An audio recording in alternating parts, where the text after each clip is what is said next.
Bienvenue pour cet épisode spécial pour la continuité pédagogique. Bonjour Charlotte. Bonsoir Mélanie. Aujourd'hui, ce soir, nous retrouvons tout simplement Marjorie et Bruno. Je commence, donc je vais Oui, juste ouvrir ma caméra pour dire oui, bonjour quand même. Voilà. oui. Quand même. Donc moi je m'appelle Marjorie Tonnelier et donc je suis chargée de mission à la DAN depuis maintenant 3 ans et je m'occupe donc plus particulièrement du pôle ENT dans sa version pédagogique. Bonjour, bonsoir plutôt. Bruno Conrard, donc je suis professeur d'histoire-géographie au collège Raymond Poincaré à Bar-le-Duc dans la Meuse et je suis à la DAN depuis 6 ans. Je suis chef projet et donc je suis en charge de l'accompagnement au numérique pédagogique sur le département de la Meuse, c'est-à-dire l'accompagnement des collèges et aussi des lycées 4.0. Merci beaucoup. Alors ce soir, vous allez nous parler en particulier de l'ENT Mon Bureau Numérique. Qu'est-ce que vous pouvez nous faire un petit teasing avant de commencer? Qu'est-ce que vous allez évoquer? Ce soir, on va axer notre présentation sur la manière de communiquer et d'échanger des documents avec les élèves, voire les parents. Voilà, et essayer de vous montrer des bons usages, des trucs et astuces. Voilà, le but c'est pas de faire une formation détaillée complète sur le NT parce que l'émission ne suffirait pas. Il faudrait beaucoup de choses. Donc on va vous montrer des petites choses qu'on utilise au quotidien. C'est nos usages personnels, enfin quotidiens avec nos élèves. Et puis surtout répondre à vos questions.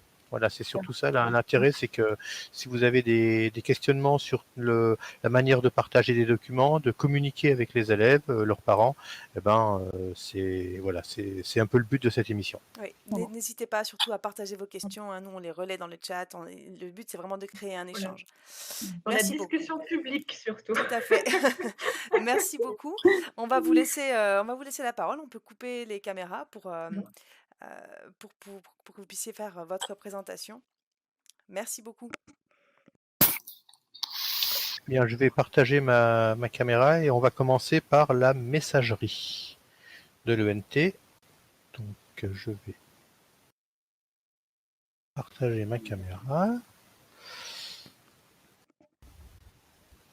Alors, ma caméra, je vais partager De l'écran. mon écran. Ça va venir. Ça va venir. Alors, donc du coup, le temps que Bruno partage son écran, donc on revient un petit peu donc sur la messagerie, puisque c'est quand même le moyen de communication le plus utilisé.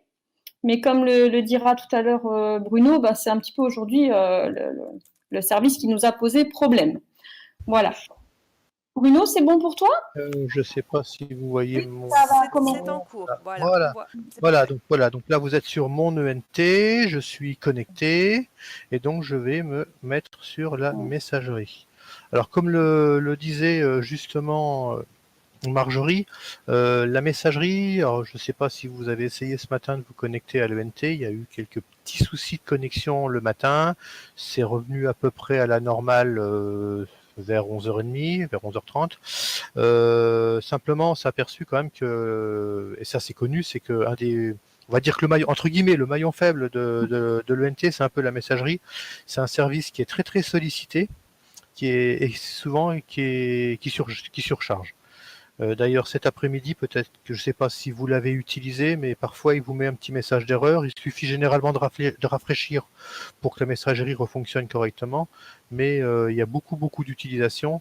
Et donc c'est pour ça qu'on voulait juste vous montrer quelques petits trucs et astuces de façon à l'utiliser au mieux sans surcharger la plateforme.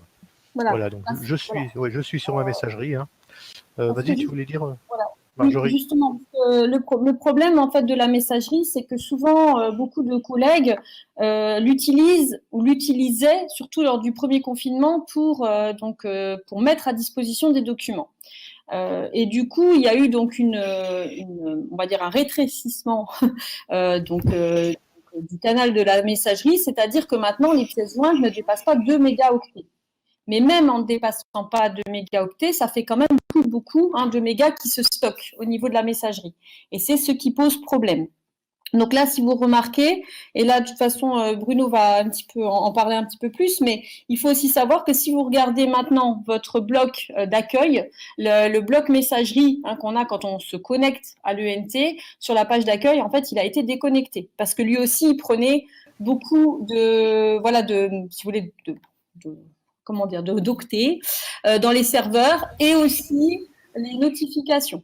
Les notifications, elles ont été coupées pour l'instant. C'est pour ça que, en fait, vous ne recevez plus sur vos adresses mail donc académiques, que vous ne recevez plus de notifications pour un nouveau message. Alors, du coup, je vais laisser la parole à Bruno. Voilà, donc là je suis sur l'accueil, comme le disait Marjorie, le bloc qui apparaît ici d'habitude pour vous signifier les messages que vous avez a été désactivé, tout comme les notifications. Donc je reviens à la messagerie. Alors quelques petites choses toutes simples. Lorsque on a un message et qu'on veut répondre, si c'est à une seule personne, il n'y a pas trop de problème, mais souvent on est sur des listes, des enseignants écrivent à tous leurs collègues, etc. Et souvent, l'erreur, c'est qu'on clique en bas répondre à tous, et donc on envoie les messages à tout le monde, alors que souvent il n'y a qu'une personne qui est concernée.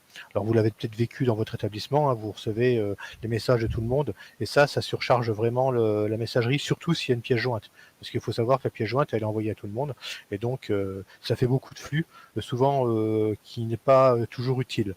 Donc quand vous renvoyez un message, vous avez le choix à répondre à tous si effectivement il faut répondre à tous, ça peut arriver. Sinon vous avez le bouton qui est en haut qui est répondre, et là vous répondrez simplement à la personne qui a envoyé le message. Donc ça c'est une chose qui est importante.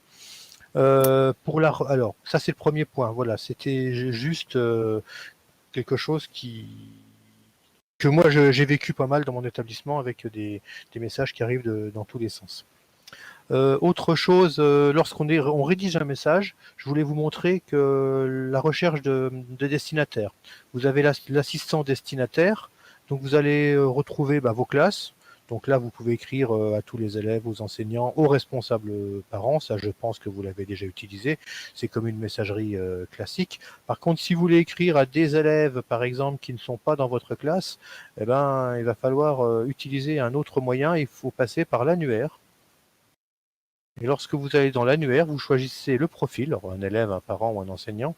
Je vais prendre un élève au hasard que je n'ai pas dans mes classes. Vous allez donc, moi je suis en cité scolaire, donc j'ai collège et lycée, donc je peux désactiver. Je vais taper un nom. Et vous voyez qu'en tapant simplement un nom et en faisant une recherche, je vais avoir une élève. Et là, donc je vais pouvoir cocher, je vais pouvoir valider. Et je pourrais écrire à cet élève si j'en ai besoin. Donc ça, j'ai déjà eu les questions de personnes qui me disent « mais moi je veux écrire à d'autres personnes, j'ai pas les classes ». Donc c'est comme ça qu'il faut procéder. Voilà, donc celle-là je vais fermer parce que je ne vais pas rédiger un message ici. Voilà, donc sinon lorsque vous avez des espaces de classe, vous avez différents onglets dedans, je ne sais pas si vous les utilisez, et il y a un onglet qui s'appelle liste de diffusion.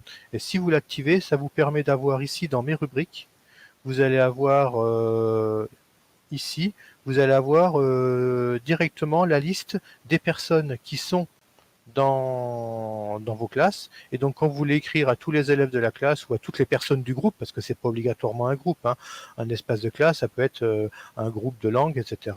Et plutôt que de rechercher chaque fois les élèves dans la classe et les trier, vous pouvez aussi directement leur écrire ici. Surtout si vous avez un groupe, un atelier théâtre, etc. Il suffit de mettre une fois que les personnes sont dedans, on peut leur écrire directement en cliquant. Voilà, et on peut aussi après bien sûr en détail les sélectionner si on ne veut écrire qu'à quelques-uns. Voilà, donc c'est une fonction qui n'est pas toujours bien connue, c'est en activant, je vous le montre ici tout de suite, c'est en allant dans quand vous êtes dans un espace, une rubrique de classe ou une rubrique quelconque, c'est lorsque vous avez créé dans les paramètres, vous avez activé l'option liste de diffusion. Voilà. La liste de diffusion crée directement une liste. Alors attention, par contre, si vous avez fait un espace de classe et vous avez mis les élèves et les parents dedans, si vous écrivez directement à la liste de diffusion, vous allez écrire aux élèves et aux parents en même temps. Donc il faut bien faire attention à qui on veut envoyer le message. Voilà, et on retombe aussi sur l'idée tout à l'heure de ne pas envoyer les messages à trop de personnes en même temps. Donc je reviens sur ma messagerie. Voilà. Et puis, autre petite chose que je voulais vous montrer, c'est que lorsque vous êtes sur la messagerie, vous avez une petite roue dentée. Là, souvent, on n'y va pas. Et si vous cliquez dessus, les paramètres, il y a une chose qui est intéressante, c'est que vous avez, alors vous la connaissez peut-être, mais vos élèves pas toujours, vous avez l'adresse, votre adresse monbureaunumérique.fr. Elle est utile, par exemple, pour les élèves lorsqu'ils se créent un compte sur la classe du CNED. Et moi, j'ai eu pas mal d'élèves qui me demandaient où est-ce que je vais chercher mon adresse. C'est en cliquant sur la petite roue dentée. Voilà, ça vous permet d'avoir l'adresse de mon bureau numérique et s'en servir. Voilà. Surtout que les élèves avant se connectaient avec, ne se connectaient pas avec EduConnect, et depuis qu'ils se connectent avec EduConnect, leur identifiant a changé. Alors que l'adresse mon bureau numérique, elle, n'a jamais changé. Voilà. Et puis, vous avez un outil qui est intéressant aussi et qui permet aussi d'éviter parfois de renvoyer différents messages. Vous pouvez activer ici l'annulation d'envoi de messages et le régler à 5, 15 ou 30 secondes.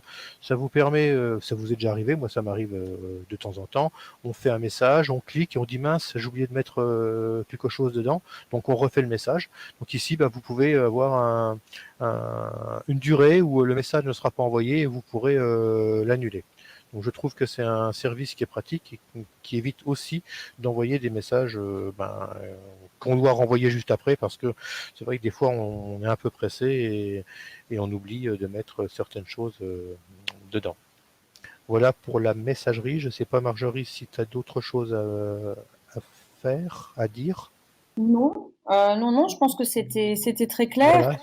Voilà, la messagerie, on est bien d'accord que la messagerie, c'est un outil de communication avec les élèves, avec les collègues, avec les parents.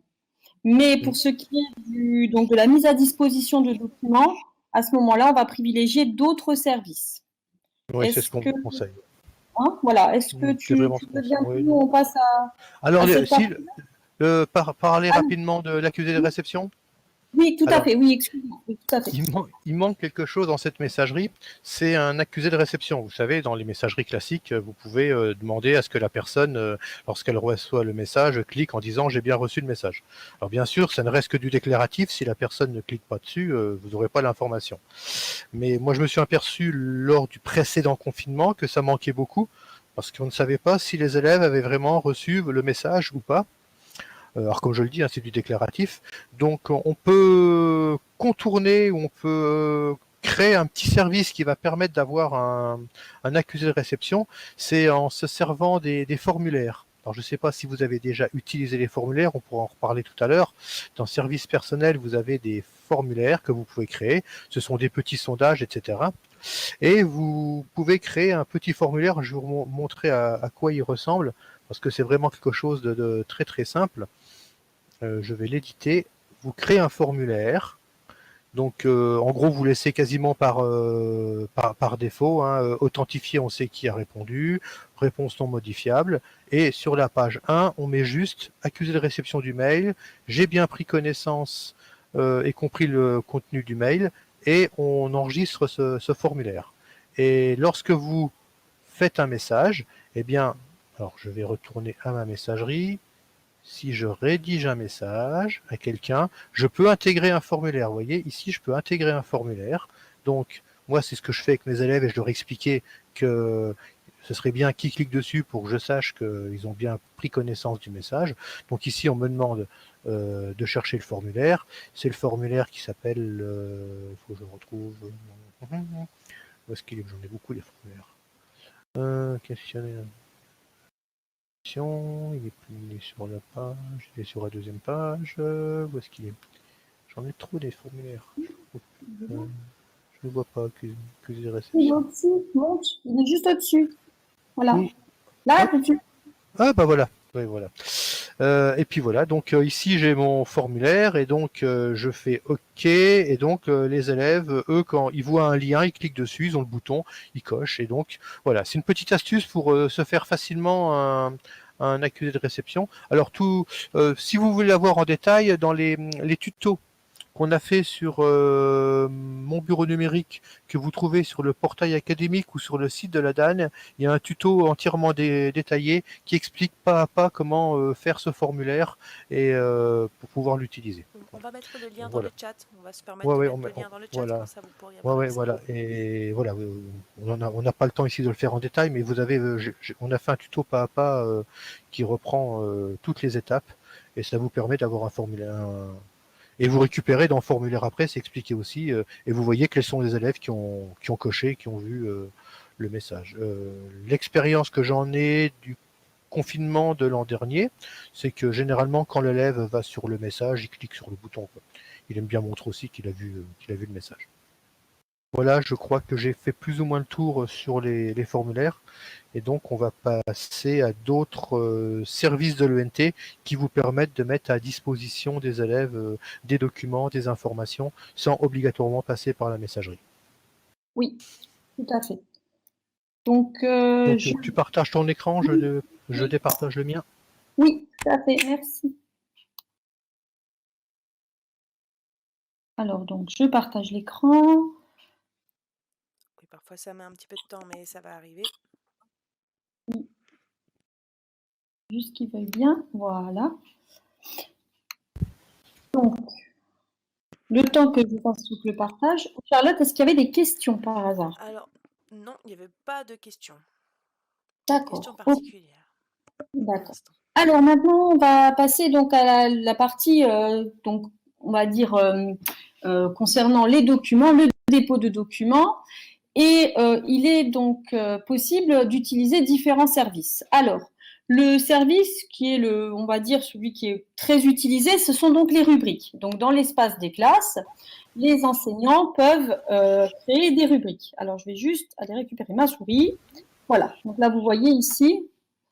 Donc, on a dans l'espace des classes des différentes rubriques. Et il est possible de mettre à disposition les documents. Alors, très souvent, on peut le faire dans le blog, par exemple. Et à ce moment-là, on va se servir du blog comme d'un outil pédagogique. Mais il est aussi possible d'utiliser le blog comme un outil de communication à part entière. Alors, je vais vous montrer deux exemples. Donc, le blog comme outil pédagogique et puis le blog comme outil de communication. Alors, je vais commencer par l'outil de communication parce que je l'ai utilisé donc aujourd'hui avec mes élèves. Alors, simplement, ce qui est juste, voilà. Donc, juste, c'est bizarre qu'on voit mon écran. Hop, je vais cliquer comme ça. Voilà. Alors, vous voyez ici, donc, j'ai créé donc, dans la classe A1 SSP2, hein, donc dans l'espace de la classe, indépendamment de sous-rubriques qu'on aurait fait de sous-rubriques disciplinaires. J'ai donc j'ai créé un article de blog pour prévenir mes élèves et leur dire, eh bien, en période de distanciel, comment on va fonctionner. À ce moment-là, donc, j'ai créé cet article.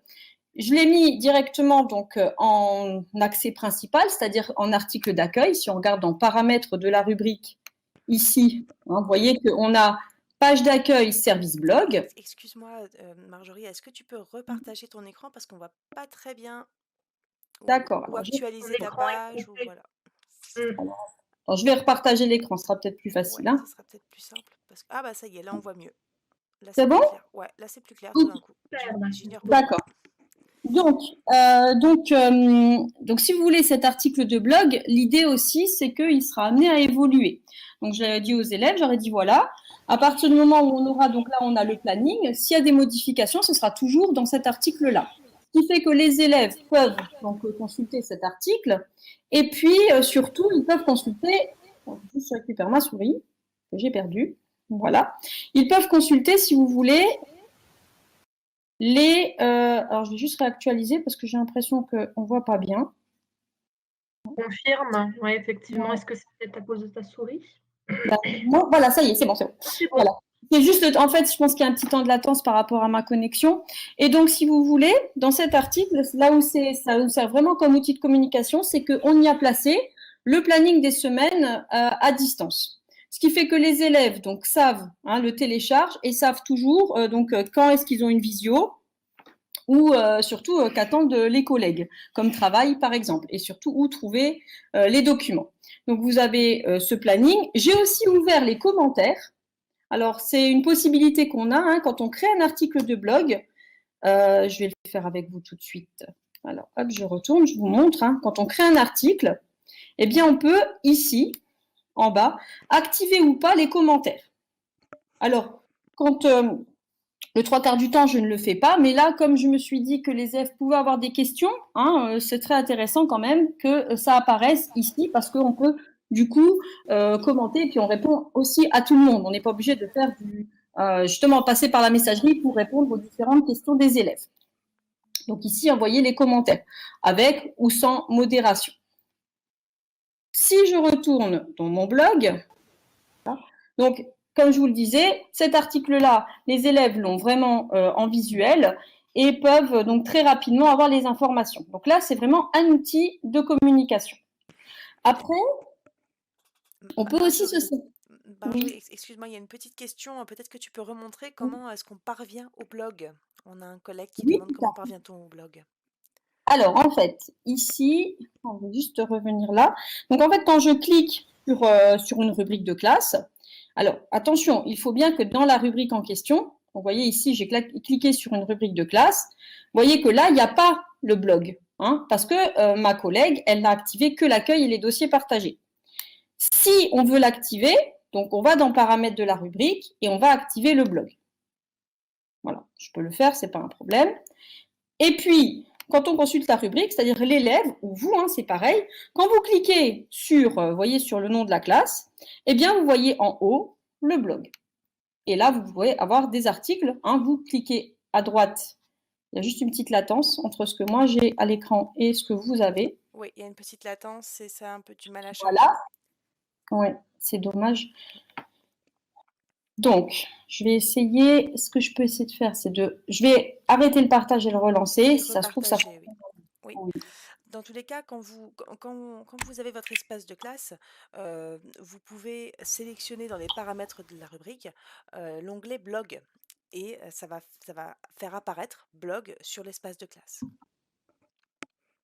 Voilà, alors, et j'ajouterais que si vous voulez que l'élève arrive par défaut sur le blog, Marjorie va vous montrer qu'on peut choisir que le fait que la page d'accueil de la rubrique de classe soit par défaut sur le blog. Voilà. Vous voyez ici, page d'accueil. Voilà, et on clique service blog. Ce qui fait que quand l'élève va cliquer sur le nom de la rubrique ou de la sous-rubrique, la première chose qu'il verra, ce sera donc ici le service blog. J'aurais pu sélectionner aussi le service dossier. Par défaut, c'est toujours article d'accueil. Mais on peut le changer hein, donc dans les paramètres. En sachant que l'article d'accueil, si vous n'avez rien mis dedans, l'élève il va cliquer sur son espace de classe, il va tomber sur une page blanche. C'est ça, il n'y aura rien du tout. En l'envoyant directement sur le blog ou sur autre chose, on gagne un clic. Je vais vous montrer un exemple. Donc, ça me permettra aussi de vous montrer comment est-ce qu'on se sert pour déposer des documents ou des cours, mettre à disposition des cours complets grâce au blog. Donc, avec mes CAP, je n'ai pas travaillé avec eux sur le classeur pédagogique parce qu'avec les collègues de l'équipe, on avait décidé d'utiliser majoritairement le blog.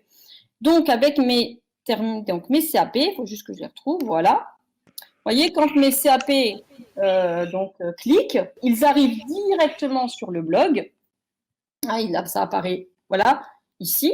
S'ils veulent accéder au dossier partagé, ils vont cliquer ici. Mais donc, la première chose qu'ils font quand ils cliquent sur le nom de ma sous-rubrique qui s'appelle Lettres, Histoire, Géographie, eh bien, ils vont atterrir directement au bon endroit et ne pas se tromper. Alors Marjorie, il y a une petite latence avec ton écran. Oui, je sais.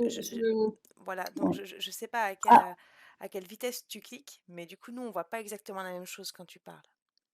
Alors, disons que là, c'est-à-dire que je cliquais même pas parce qu'en fait, il y a une vraie latence. Donc, alors, en fait, si vous voulez, donc je reprends tout doucement avec vous. Hein. Ouais. Donc, quand je suis dans mais le problème, c'est qu'en fait, vous voyez mon écran ici, je pense que c'est dû à la connexion Internet qui est peut-être pas parfaite.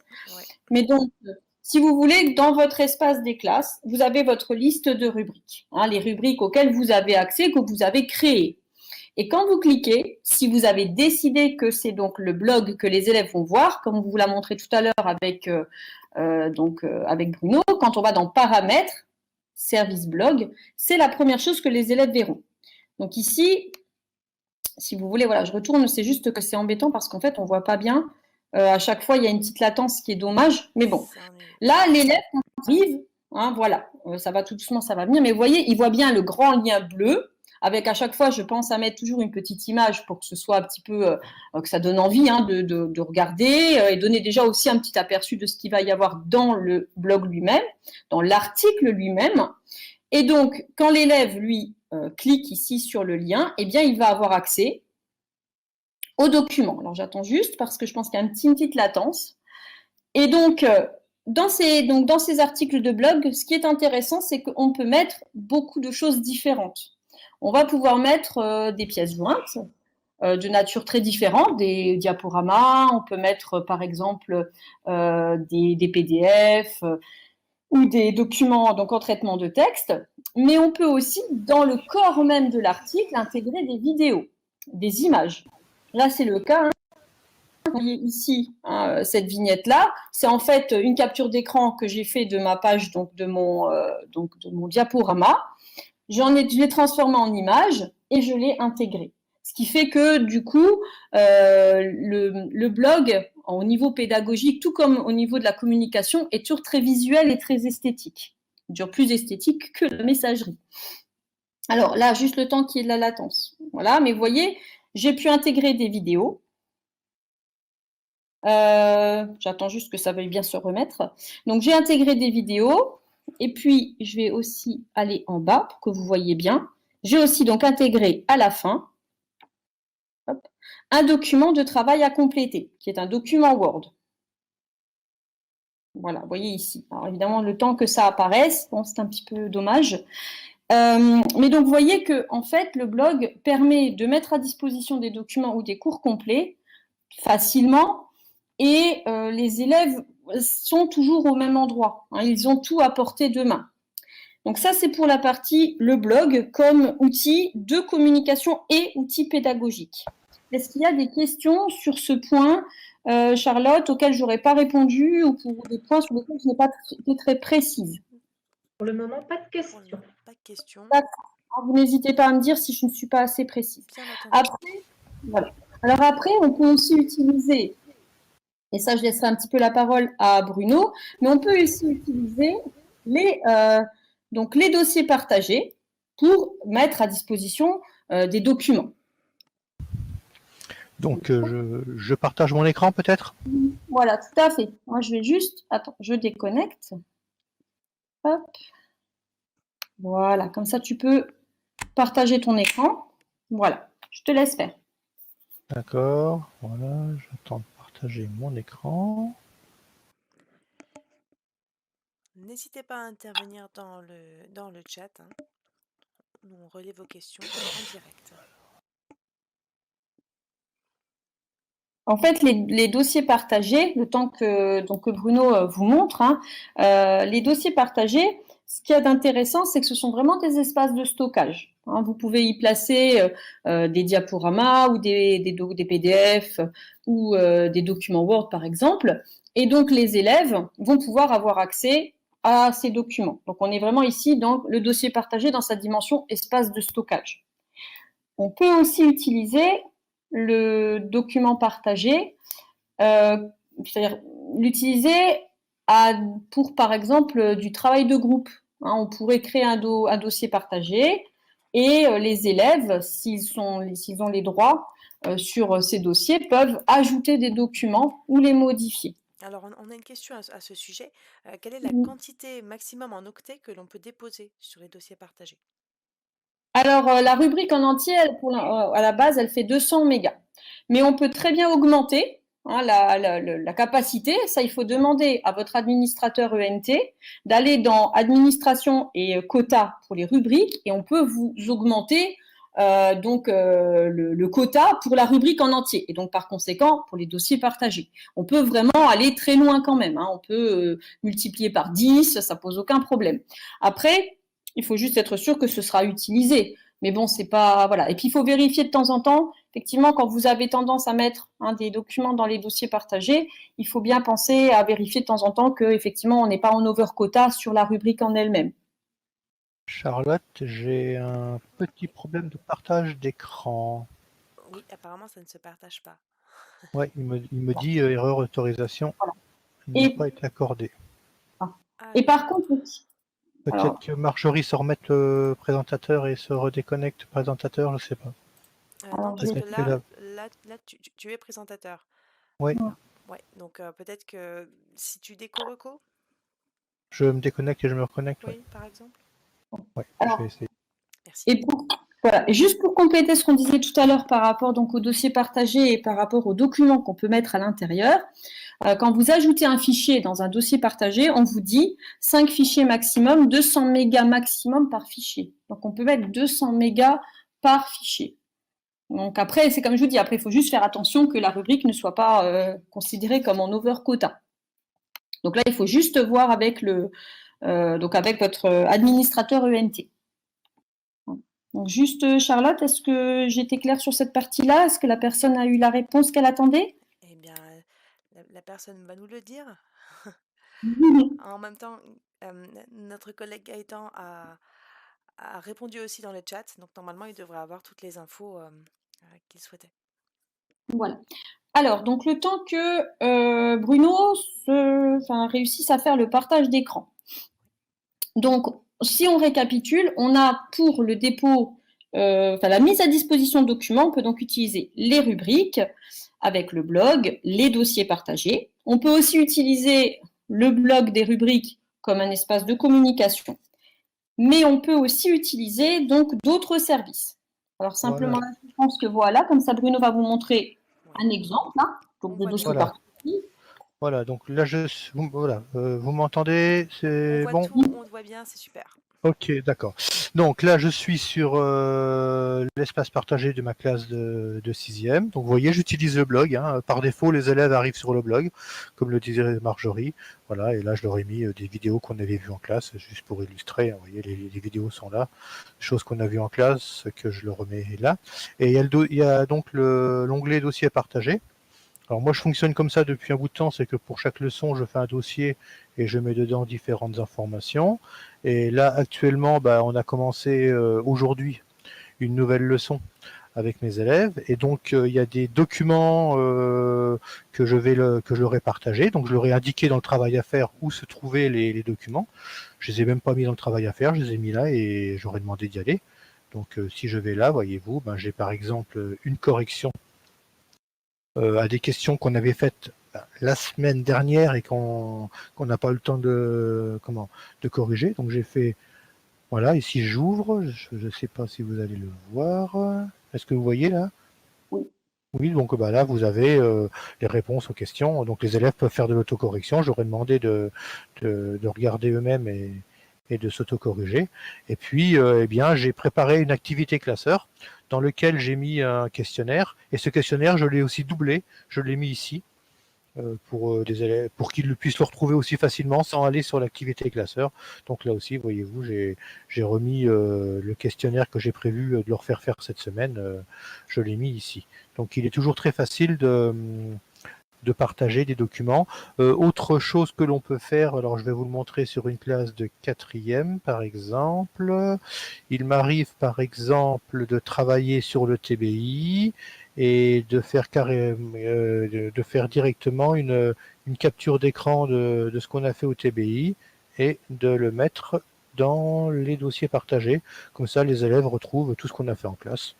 C'est utile aussi quand, en ce moment où il m'est arrivé dans certaines classes d'avoir des élèves qui étaient cas contact, donc absents pendant quelques jours. Donc je capturais systématiquement ce qu'on faisait au TBI et ça leur permettait d'avoir une trace à la maison du travail s'ils n'arrivaient pas à la récupérer par un camarade.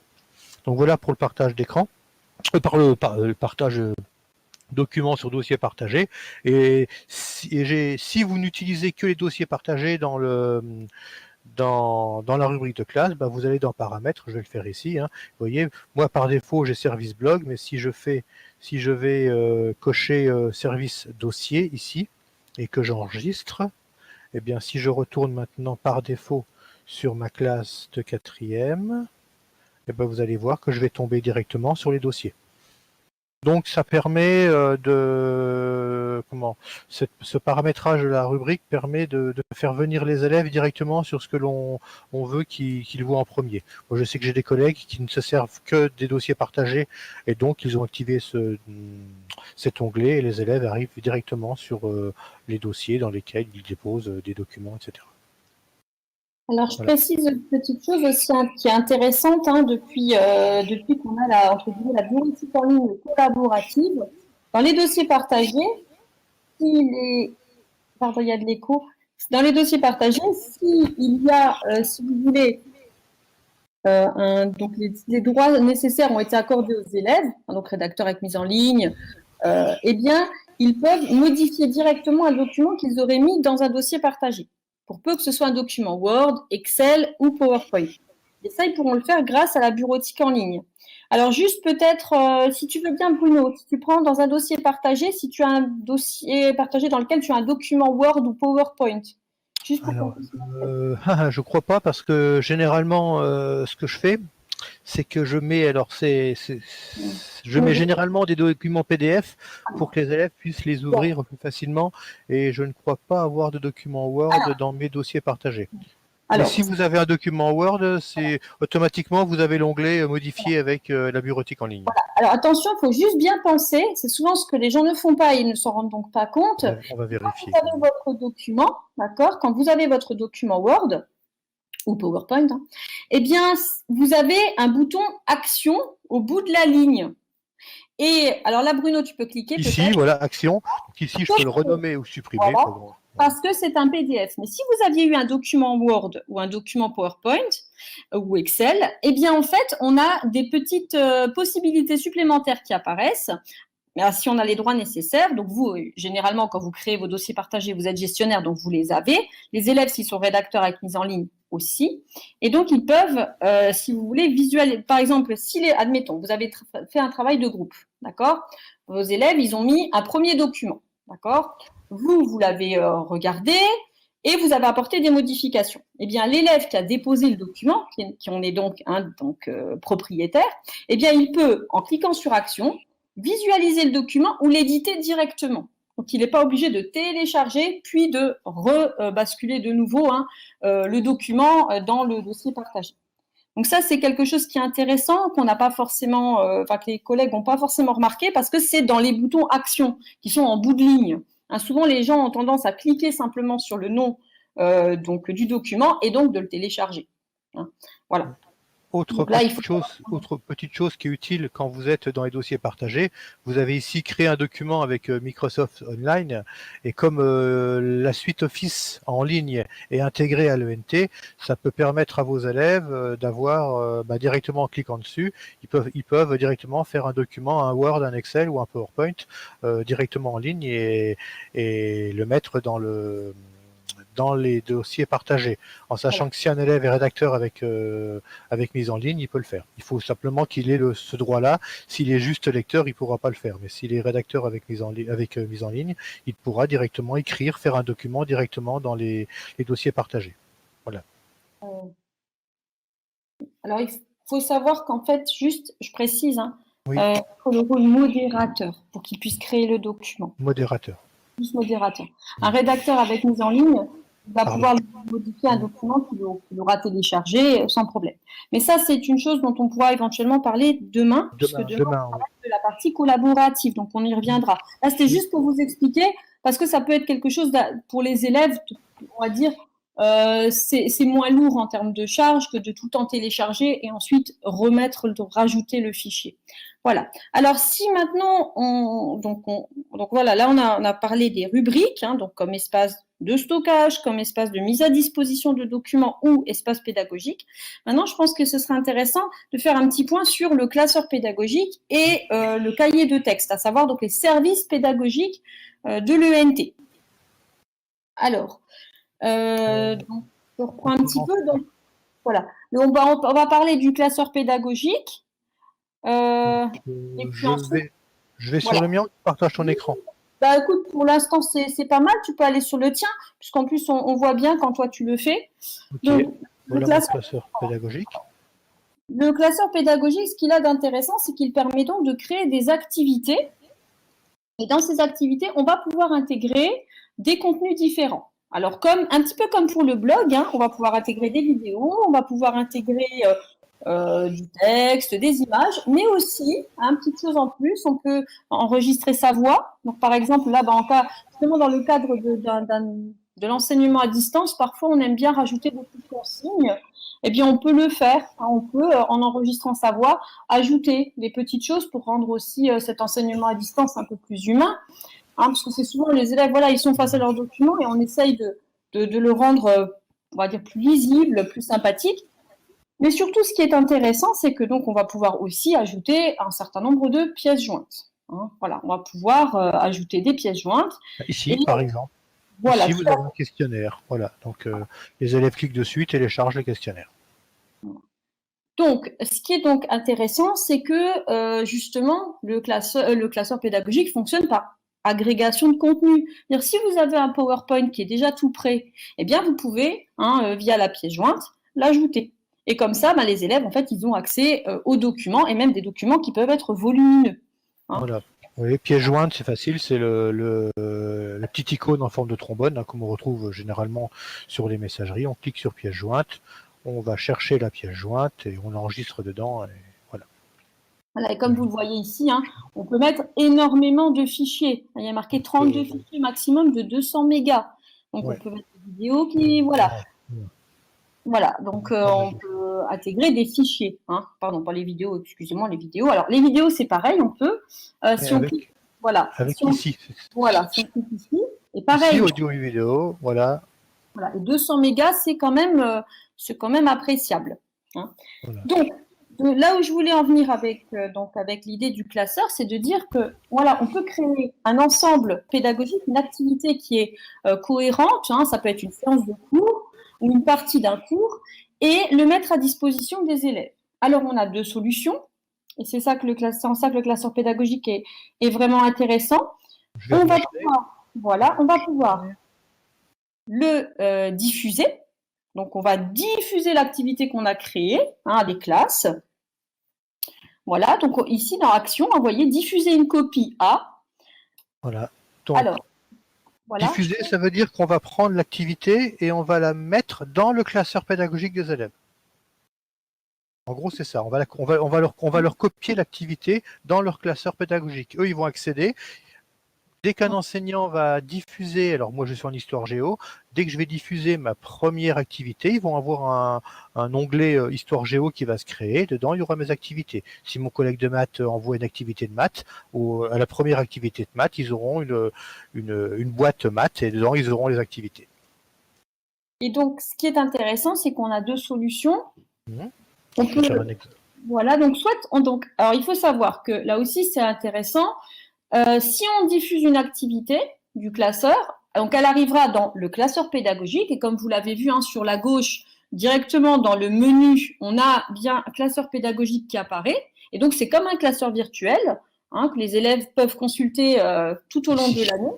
Voilà. Mais si on diffuse l'activité, en même temps, ça va remplir le cahier de texte de la classe.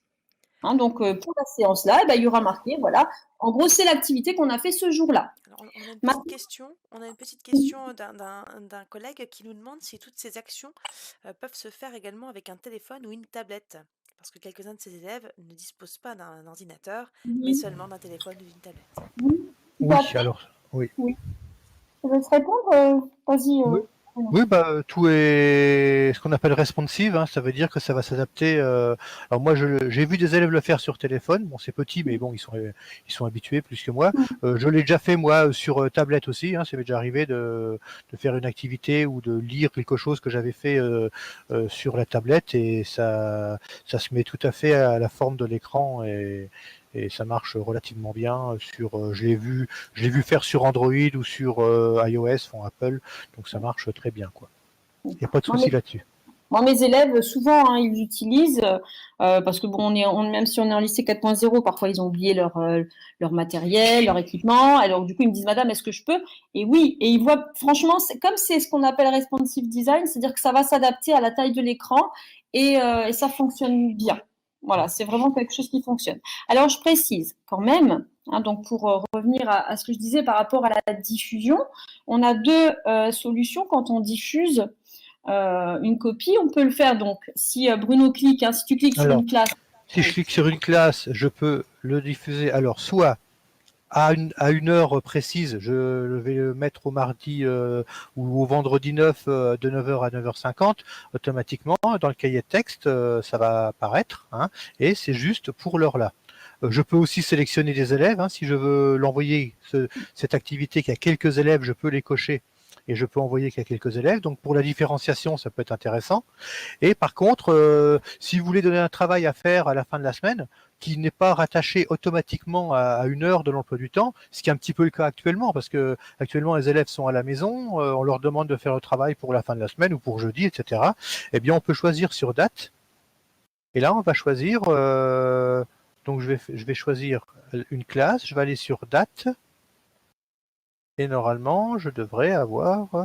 J'ai déjà diffusé celle-là, c'est pour ça, elle est déjà diffusée. Sinon, vous avez oui, voilà. Sinon, vous avez un calendrier qui apparaît. Et donc, comment? On peut sélectionner la date. Voilà. Et après, alors, ça apparaît. Non, attendez, je précise. Excusez-moi. Attendez. Je reprends. Bruno, je reprends. Oui, voilà. Je reprends. Alors, attention. Quand on diffuse une activité, on va donc diffuser une activité. Donc, si on la diffuse à une date, donc comme on l'a dit, à une date, en fait, c'est toujours à la date du jour. D'accord? Et à ce moment-là, l'activité, elle est, si vous voulez, elle est scindée. Elle ne se matérialisera pas dans le cahier de texte de l'élève, puisqu'on ne l'a pas intriquée à une séance. Si on clique par contre sur une séance, hein, dans son cahier de texte, eh bien, évidemment, la diffusion va finalement nous remplir notre cahier de texte. Sachant que quand l'élève va dans le cahier de texte, il voit un petit lien bleu et qu'en cliquant dessus, il a accès directement à l'activité. Je vais y aller, hein. Je vais montrer. Et dans le cahier de texte. Voilà. Par contre, donc, si on sélectionne par date, si vous voulez, par exemple, les gens qui utilisent Pronote et qui n'utilisent pas le cahier de texte de l'ENT peuvent très bien utiliser le classeur pédagogique pour faire des activités sympathiques, esthétiques, hein, pour mettre à disposition des documents et des cours aux élèves. Et comme ils peuvent fonctionner par date, eh bien, on clique, on attribue la discipline, donc là, c'était histoire-géographie, et ça va, entre guillemets, aller directement se placer dans le classeur pédagogique de l'élève, qui à ce moment-là va fonctionner comme un classeur numérique, hein, qui est là et qui est d'ailleurs visible dès le menu. Maintenant, ce que disait Bruno tout à l'heure... C'est partager une copie. Voilà. C'est donner un travail à faire. Voilà. C'est donner un travail à faire, parce que partager... voilà. Bruno, partager une copie, en fait, voilà. C'est partager entre collègues. Il est tout à fait possible de partager une activité entre collègues d'un même établissement parce que voilà, on travaille ensemble et on veut faciliter la tâche des uns et des autres puisqu'on se partage les travaux. Par exemple, qu'on a effectué, il y a une séance qui a bien fonctionné, on la partage. Alors par contre, donc notre séance du classeur, enfin activité du classeur, dans lequel on a mis des documents variés, on peut donc la diffuser aussi à ce moment-là aux élèves, mais comme un travail à faire. Donc à ce moment-là, on va sélectionne ici, voilà, on va sur donner comme travail à faire. Voilà. Alors, à ce moment-là, et ça, je peux vous le conseiller parce que nous, c'est comme ça qu'on fonctionne dans notre établissement. Voilà. Donc les collègues créent leur séance, donc leur activité du classeur, hein, puisqu'il y a plein de choses qu'on peut y mettre et on va dire ça se structure très bien. Du coup, pour les élèves, c'est quand même, on va dire, c'est très agréable hein, de travailler sur une activité du classeur parce que c'est complet. Et à ce moment-là, on peut décider qu'on a mis à disposition un certain nombre de documents et on va donc les donner comme travail à faire. Donc là, par exemple, moi, c'est ce que j'ai fait. Mes élèves, j'ai créé une vidéo à partir d'un diaporama que j'avais fait, je l'ai transformé en vidéo. Les élèves doivent voir la vidéo et remplir un petit questionnaire. Eh bien, à ce moment-là, je vais donner ça en travail à faire. Donc pour les élèves, ça va apparaître dans leurs travaux à faire. Donc on met les consignes. Vous voyez, il y a le lien direct vers l'activité qui est là. Et c'est ici que lorsqu'on va ajouter un destinataire, on peut choisir donc une heure précise. Je prends une classe. Je peux choisir une heure précise. Voilà, je veux que le travail soit fait pour tel jour à telle heure. Ou alors je choisis une date. Et là, je vais pouvoir choisir pour quel jour je veux donner le travail. Qui peut être intéressant aujourd'hui, lorsque les élèves sont à la maison et qu'on leur donne un travail pour faire à la fin de la semaine, etc.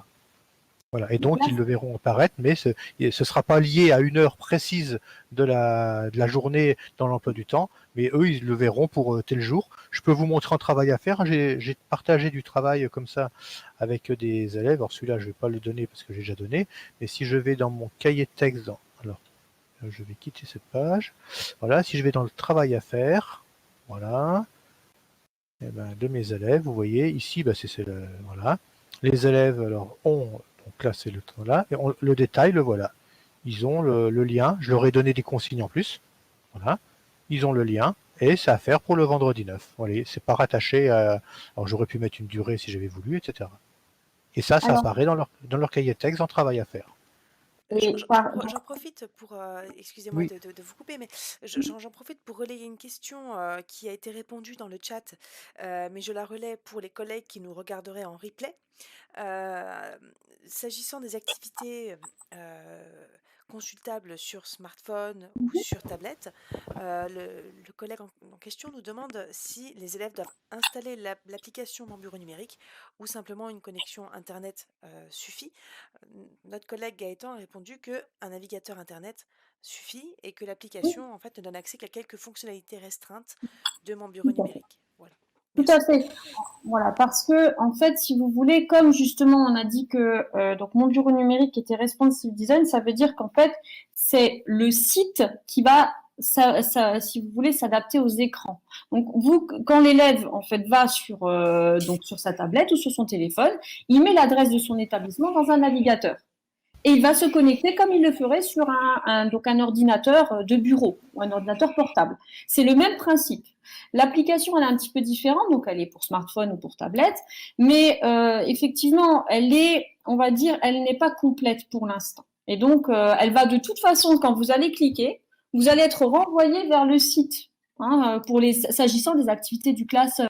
On ne va pas pouvoir les avoir dans l'application, elles vont être relayées et vous allez pouvoir vous connecter au site.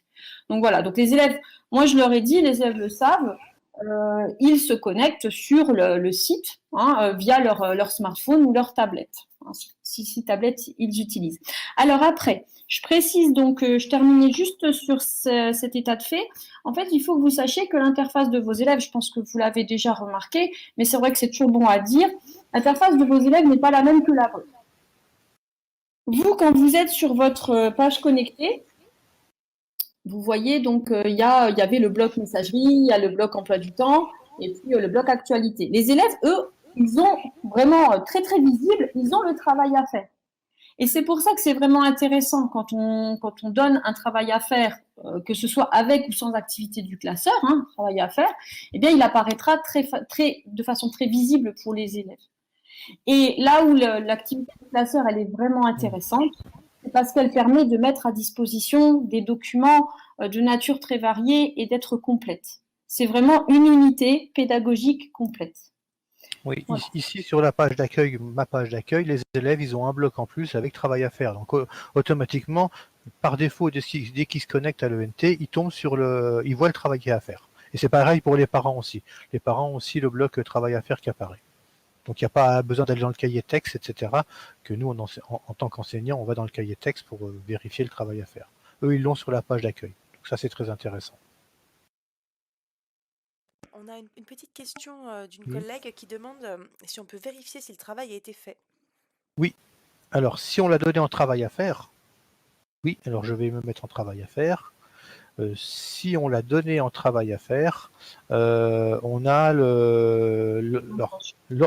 lorsqu'on demande un travail à rendre, hein, bien sûr, hein, eh bien, lorsqu'il est rendu, on a une petite coche verte ici. Et là, vous voyez, moi j'ai des élèves qui ont déjà fait le travail. Et je leur ai demandé eux, ils ont coché, j'ai fait le travail. Donc, le travail, je l'ai donné hier, vous voyez, c'est pour vendredi. Il y en a déjà qui l'ont fait. Et on voit une petite coche verte ici.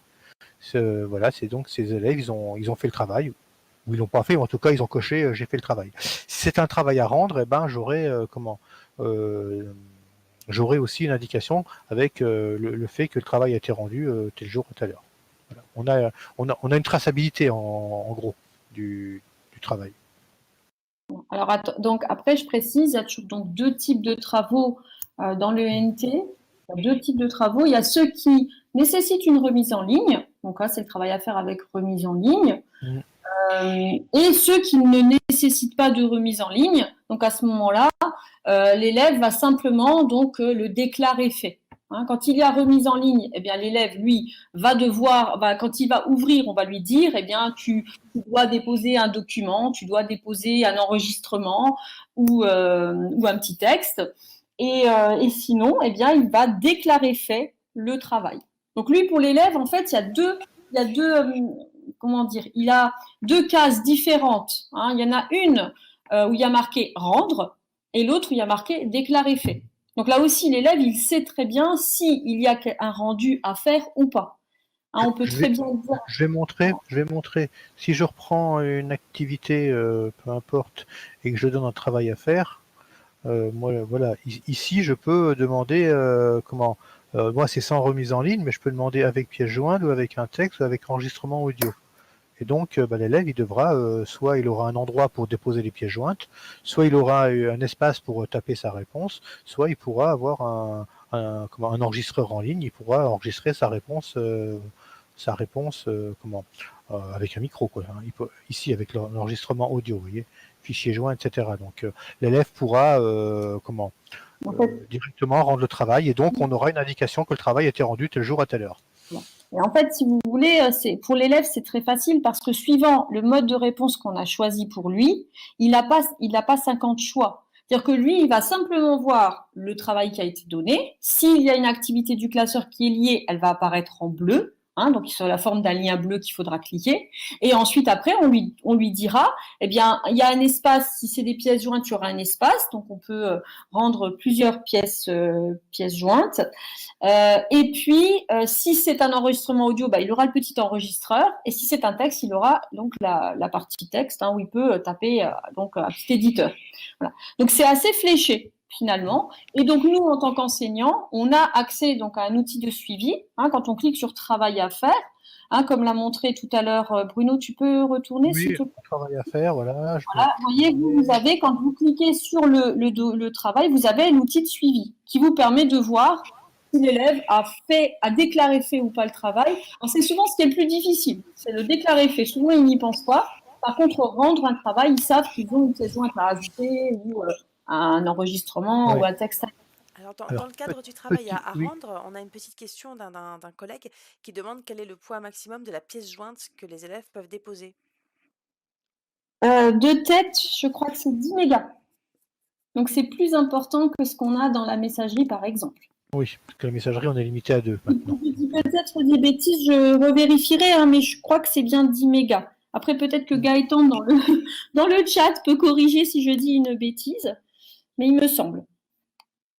Et alors, ce qu'on peut faire aussi, mais moi, c'est ma petite manie, c'est faire comme je vous ai montré tout à l'heure pour la messagerie, c'est créer un formulaire. Voilà, c'est créer un petit formulaire activité terminée, et donc on peut demander à l'élève de cliquer, j'ai terminé mon travail aussi. Voilà, mais il peut le cocher comme on l'a vu dans Travail à faire, mais je le mets là souvent quand ils font l'activité, les élèves, ils arrivent à la fin et ils cochent, j'ai terminé mon travail, et donc dans mes formulaires, moi j'ai la réponse que tel élève a fait son travail. Voilà. Et là j'ai l'heure où il l'a fait, où il l'a terminé, quoi. C'est la même chose que le petit formulaire tout à l'heure que j'avais utilisé pour l'accusé de réception sur la messagerie. Hein. C'est le même genre. Hein. Voilà. Voilà, parce que effectivement, quand on donne un travail à faire mais qu'on ne met pas de remise en ligne, eh bien, alors souvent, moi je vous donne un exemple, un travail à faire que je donne sans remise en ligne, une activité par exemple du classeur, ce serait typiquement, j'ai une évaluation que je prépare, j'ai mis un certain nombre de documents pour aider les élèves. Là, voilà l'activité, je leur dis, mais il n'y a pas de remise en ligne parce que l'élève va me rendre un travail papier. Là, ce qui est intéressant dans ce que propose Bruno, c'est qu'en fait, même s'il n'y a pas de remise en ligne, hein, même si l'élève a consulté l'activité, pour qu'on soit sûr qu'elle a bel et bien été consultée et lue, vue, eh bien, on peut ajouter un petit formulaire pour que l'élève fasse du déclaratif. Voilà. Voilà, mais ça reste du déclaratif, hein. Il a au moins ouvert le classeur pédagogique il a vu au moins qu'il y avait le bouton à cocher en bas.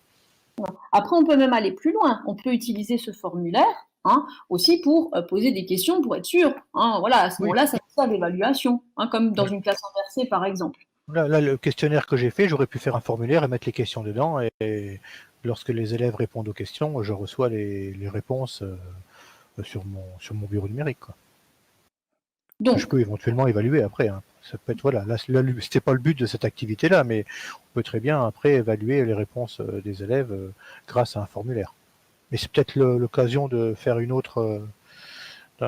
autre studio PEDA parce que Peut-être, oui, après, parce que ouais. là, Ah oui, l'heure oui, oui. tourne, chers collègues, Oui, oui, voilà, oui, merci beaucoup. voilà. voilà. Et dernière chose que je voulais ajouter qui est intéressant, c'est qu'on a des exerciceurs dans le classeur pédagogique qui vous permettent de faire des petits exercices comment, de choses à placer sur des cartes. Alors c'est tous des exercices en auto-évaluation, c'est-à-dire que vous n'aurez pas le retour de ce que fait l'élève, mais ça peut aider l'élève à apprendre.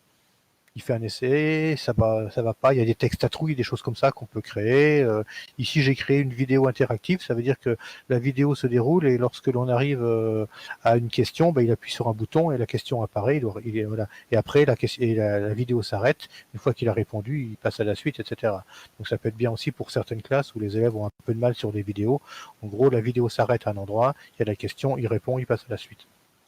Voilà. Mais ça aussi, c'est peut-être l'occasion d'un autre studio PEDA. Oui, peut-être, oui, pourquoi pas?